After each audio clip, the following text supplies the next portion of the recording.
Salam alaikum mes chers frères et sœurs, Inch'Allah vous allez bien. On se retrouve dans une nouvelle vidéo, un nouveau podcast. Et cette fois-ci on va répondre à une question, on va essayer de répondre à une question qui est la suivante. Comment pouvons-nous sauver notre vie dans l'au-delà ? Alors, avant toute chose, c'est que il faut prendre en considération un fait, et je pense que vous êtes toutes et tous d'accord avec moi, c'est que chaque vie goûte la mort en fait, peu importe en fait l'être vivant, que ce soit un animal, une plante ou toi, moi, en fait, peu importe notre situation, qu'on soit jeune ou plus âgé, qu'on soit en bonne santé ou non, on va goûter la mort. Et ça, c'est la réalité de cette vie sur ce monde-là. Et donc, naturellement, nous, en tant que musulmans, on croit à une autre vie, à un autre monde, à l'au-delà.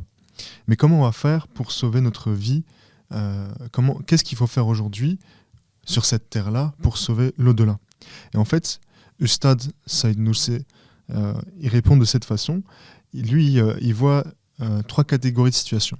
La première situation, c'est les personnes qui sont croyantes, qui, pour eux, en fait, l'au-delà est un retrouvail. C'est l'ouverture vers un bonheur éternel. C'est comme si en fait ça faisait longtemps qu'on n'avait pas vu un ami qu'on aime beaucoup, et quand on va la rencontrer, on est surexcité, on est très heureux de la revoir. Imaginez-vous que vous allez revoir un ami que vous n'avez pas vu depuis longtemps, vous la voyez à la gare et limite vous êtes précipité en fait quand vous allez la rencontrer. Même le fait de patienter, c'est quelque chose d'excitant. Et donc ça, c'est le premier cas de figure pour les personnes croyantes.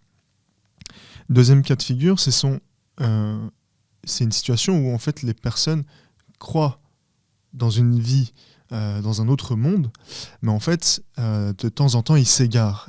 Ces personnes-là, ils goûtent à des choses qu'ils ne devraient pas goûter. Et donc, ils ne respectent pas tout ce que notre religion, notre belle religion, demande.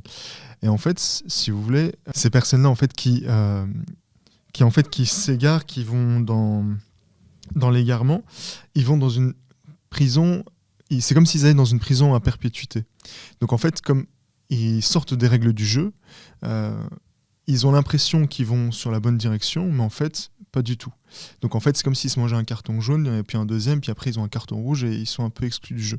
Et donc en fait, si en fait on croit en l'au-delà, mais on joue pas le jeu, donc on sort direct du jeu, imaginez un match de foot, on tacle sévèrement 2 fois, on a deux cartons jaunes, et puis après on a un carton rouge, on est sorti du jeu. Et là c'est presque pareil, on va être jugé, donc l'arbitre sur le terrain il juge par rapport à nos actes. Et là, l'au-delà, ça sera pareil. Donc ces personnes-là qui croient en l'au-delà mais qui ne jouent pas le jeu correctement, qui taclent sévèrement, si on peut faire cette comparaison-là, ils vont être traités comme leur manière de croire.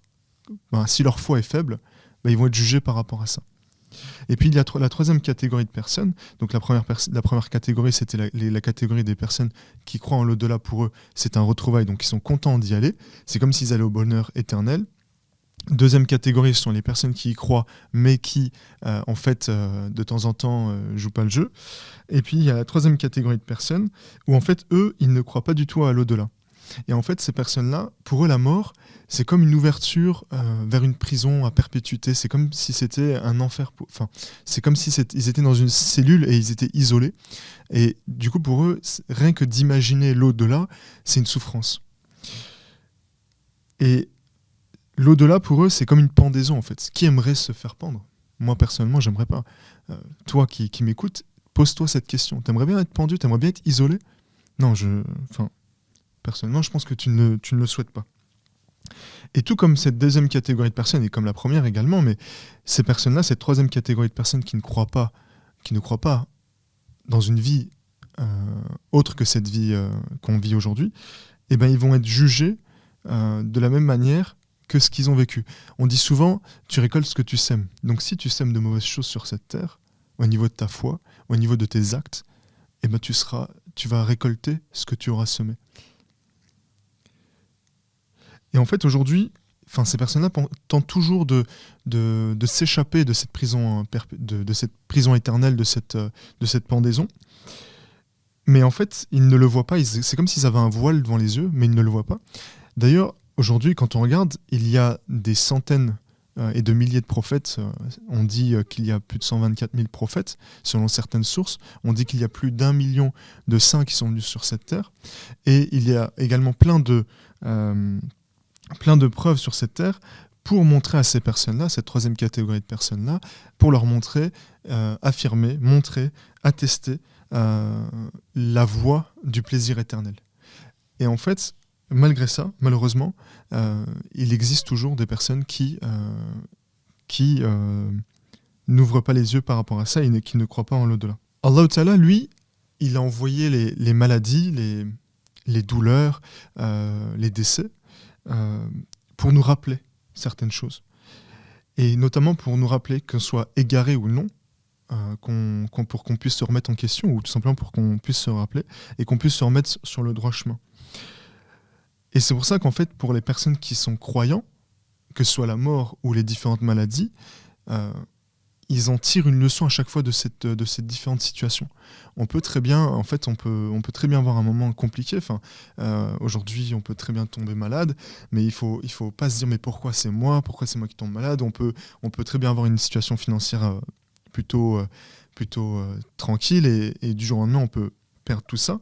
Mais ces douleurs-là qu'on peut ressentir à différents niveaux, que ce soit physique ou mental ou différents niveaux, il ne faut pas remettre en question le pourquoi du comment, mais il faut plutôt se remettre en question sa foi et sa manière de croire et essayer d'en tirer une leçon pour avoir une foi un peu plus solide. Et c'est pourquoi, quand une personne qui croit dans une vie dans l'au-delà, pour lui, c'est un trésor. Pour lui, c'est un plaisir éternel. Ce plaisir éternel vient par la force de sa foi. Donc en fait, il faut qu'on puisse améliorer notre croyance, monter certains niveaux au niveau de la foi. C'est comme une maison. On commence par les fondations, puis après on monte les murs, puis après on va monter le toit, on va faire le toit. Et c'est pareil, la foi, c'est pareil, il y a des étapes dans la foi. Donc il faut y aller petit à petit. Donc nous, en tant que croyants, en tant que musulmans, mes chers frères et sœurs, c'est que on doit faire en sorte de protéger notre foi et on doit l'améliorer pour atteindre ce plaisir éternel. Par contre, si on fait comme cette deuxième catégorie de personnes qui de temps en temps s'égarent, de temps en temps goûtent des choses qui ont l'air bon mais en fait qui ne le sont pas, le packaging il est bon, c'est comme quand tu vas au magasin, tu vois un paquet tu vois un paquet de bonbons, pour pas citer de marque, tu vois un paquet de bonbons et en fait ça a l'air super beau, ça a l'air super bon. Mais en fait, au final, c'est comme un poison parce qu'il y a des produits qui sont pas bons pour ta santé. C'est comme le tabac, ça peut paraître stylé entre guillemets de fumer, mais c'est un poison. Et le fait de s'égarer de temps en temps, c'est comme si tu goûtais un produit empoisonné. Personne ne voudrait faire ça. Moi personnellement, je voudrais pas. Et si tu goûtes de temps en temps à ces fruits qui sont empoisonnés, à ces produits empoisonnés que tu ne devrais pas, il se peut qu'au niveau de ta foi, au niveau de ta situation personnelle, tu tombes plus bas qu'un animal en fait.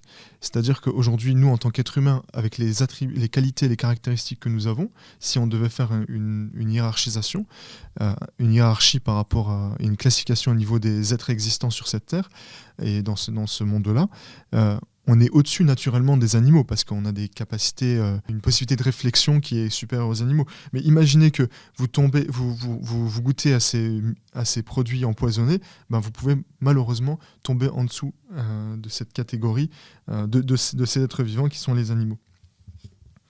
Et Ustad, lui, il dit, et je pense que vous êtes d'accord avec moi, que on peut atteindre le bonheur éternel sans goûter à ces différents poisons, sans s'égarer en fait. On peut se satisfaire et avoir un plaisir dans ce monde-là en restant dans un cercle licite. Tu veux boire de l'alcool, mon frère ? Ben en fait, pas besoin. Il y a des centaines et de milliers de boissons qui existent sans alcool et qui sont licites. Tu veux manger un truc ? Aujourd'hui, tu veux manger un bonbon où il y a de la gélatine dedans ? Ben il y a des tas de produits sucrés et de gourmandises et de friandises qui existent que tu peux manger et compenser. Et il y a plein d'autres exemples comme cela où tu peux t'amuser dans un cercle licite. Tu veux voyager, tu peux le faire de manière licite. Il y a plein de manières.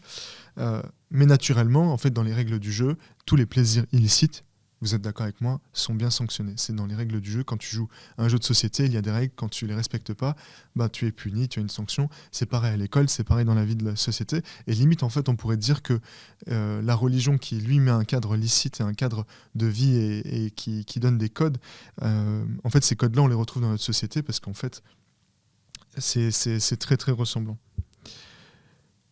Alors du coup, on a répondu dans un premier temps à comment faire pour sauver l'au-delà. Donc on a dit que c'était une question de foi, c'était une question de rester dans un cercle licite, c'était une question d'améliorer sa foi.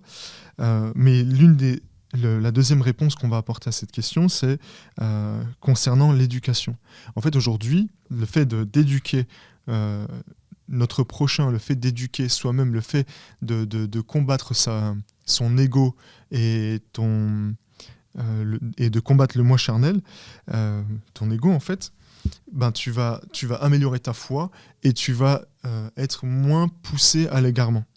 Et aujourd'hui, en fait, l'exemple qu'on devrait prendre, nous, au niveau de l'éducation, c'est notre prophète Mohammed, sallallahu alayhi wa sallam, que la paix et la bénédiction d'Allah soient sur lui.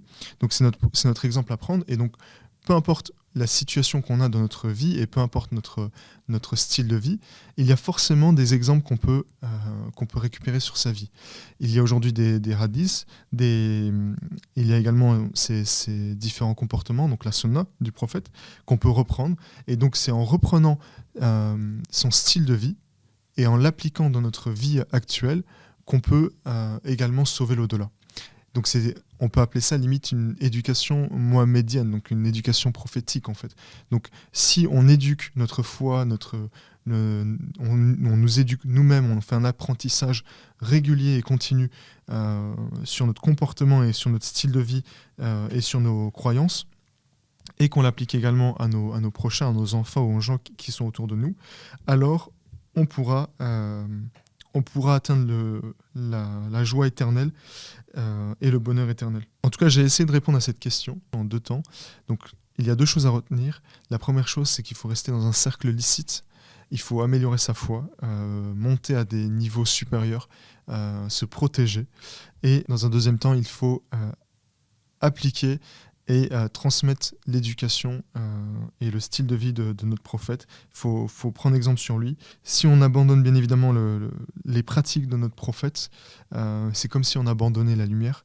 Donc c'est très important, mes chers frères et sœurs. J'espère qu'en tout cas cette vidéo te fera réfléchir, que tu te poseras les bonnes questions. J'espère que cette vidéo te permettra d'améliorer ta croyance, te permettra d'améliorer ta foi, de passer à des niveaux supérieurs, de mieux te protéger. J'espère qu'on se retrouvera voisins à notre prophète Mohammed sallallahu alayhi wa sallam dans l'au-delà. Qu'Allah vous bénisse. Inch'Allah, on se retrouve dans une autre assise très prochainement. Si vous avez aimé ce contenu, pensez à liker, commenter et partager. Et si vous avez d'autres suggestions à faire, n'hésitez pas à les écrire en commentaire.